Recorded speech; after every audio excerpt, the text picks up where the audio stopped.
नमस्कार मैत्रिणींनो, मी तुमच्यासाठी घेऊन आले नवीन व्हिडिओ। तर या व्हिडिओमध्ये आपण देवाचे हे कपडे आहेत, देवाचे म्हणजे आपली विठ्ठल रुक्मिणी आणि विठुरायाचे हे जे कपडे आहेत ते मी शिवलेले आहेत ते कपडे।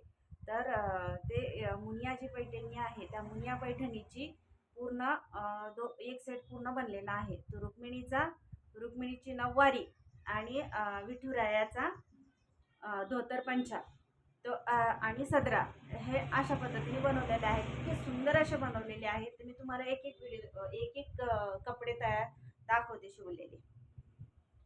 हे पहा, आता हा रुक्मिणीचा ब्लाउज आहे।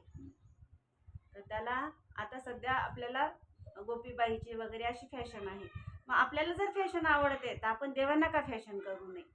आणि मी फॅशन बुटीकवालीच आहे, त्याच्यामुळे मला देवाला कपडे सुद्धा फॅशनवाले आवडतात आणि मी शिवलेले कपडे सुद्धा बाकीच्यांना आणि देवाला सुद्धा खूप आवडतात, हे मला माहिती आहे। हे असं रुक्मिणीचं आपल्या ब्लाउज।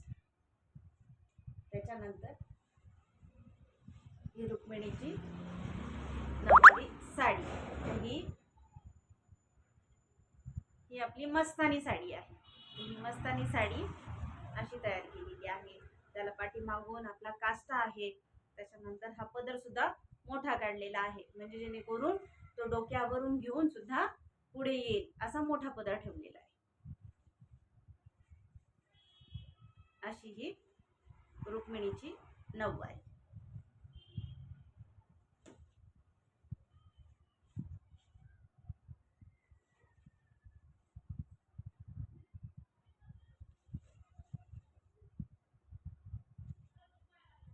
आणि हे विठुरायाचं धोती।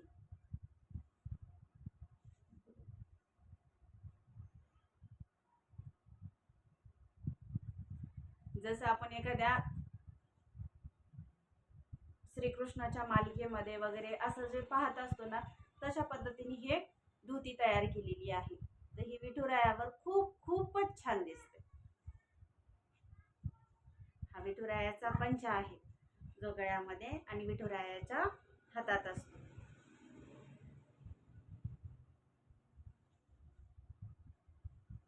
आणि हा विठुरायाचा सदरा।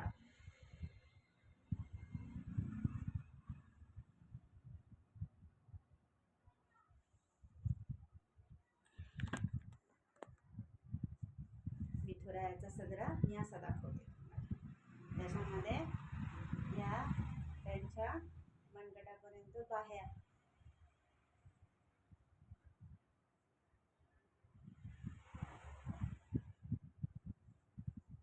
हे असे कपडे घातल्यावर सुद्धा विठुराया आणि माझी रुक्मिणी माई खूप मला आशीर्वाद देत असते। तर माझा हा जो व्हिडिओ आपल्याला आवडला असेल तर माझ्या व्हिडिओला लाईक करा, सबस्क्राईब करा आणि चॅनलला फॉलो करा।